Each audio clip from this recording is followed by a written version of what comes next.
I was coming back from the Wood and Nickel to get my dad a Father's Day gift. They were closed, it was Sunday, so I decided to turn back around and head home. It was about 103 degrees. I had 3 water bottles in my backpack, and I stopped right behind me, right by the sign, to take a sip, and then I turned around and there were 3 cop cars. And one of the officers already had a gun drawn at me. They asked me, was I inside the store? And I told them no. And then they asked me if I was sure. And I was like, yeah.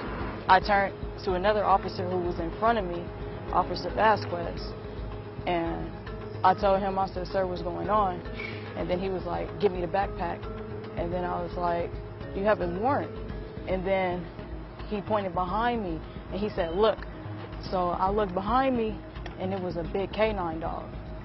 And then I got scared, and then I was like, here, just take the backpack, just take the backpack. And then after that, he grabbed me by my wrist like this, and then he grabbed me by my neck, punched me, and then he threw me onto the ground, and then that's when the K9 came and started eating at my leg. They rolled me around.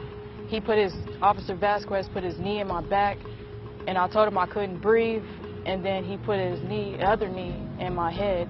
And I told him, I can't breathe, and then I started yelling out, somebody help me, they're gonna kill me. And then finally, he let me up, he tied my hands behind my back, and then he tied my feet together and he threw me in the back of the car. And on my way going back to the car, I heard somebody say, that's not the guy, that's not the guy. Well, she actually called while she was in the hospital, and I thought she was joking because she was like, Mom, I'm in the hospital, the police beat me, and a dog bit me. I was like, wow. I'm like, let me talk to the officer. And so the officer got on the phone, and I asked him what happened, and he told me that it was mistaken identity. And I'm like, wow. I'm like, you know, is she okay? And he was like, well, she's alive, and she's in the hospital. My daughter is a very responsible young lady. She works, she loves life. There was no reason for this to happen to her. They never told me why they stopped me, but after they beat me and threw me in the cop car, that's when they told me, explained that there was some guy with a machete that was inside the grocery store, and they were looking for him, and I matched the description.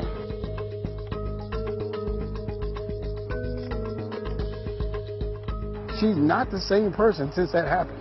You know, I brought her here the other day because we were looking for the gentleman that even told the officers that that's not the guy, you know, and they still continue to beat her and have the dogs on her after he told them. They ran him back in the store.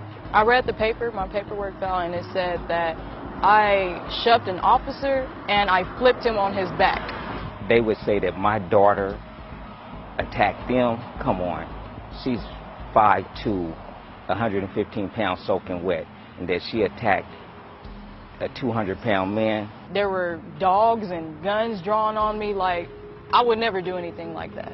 Every day I have to change her bandages, and I see the injuries that she has. It's really hard for me. On Monday, we kind of did our own little investigation. We came to the store, spoke with the manager. He told me that the police had actually caught the guy that had the machetes. And that's what's a shame. I don't know for sure, but the guy probably didn't have a scratch on him. He still tried to handcuff me and flip me over while the dog was still biting me, and I'm yelling out like, I didn't do anything, I'm a female, like, why are you doing this to me? Why should my daughter be charged with a crime? All she did was stop to drink some water because it was 100 and something degrees. That's ridiculous. We gotta find a way not to let this kind of thing happen ever, ever. If a kid can't stop on a bicycle and take a drink of water just to take a break. She was coming home to celebrate Father's Day with me. It's not right. It's not right.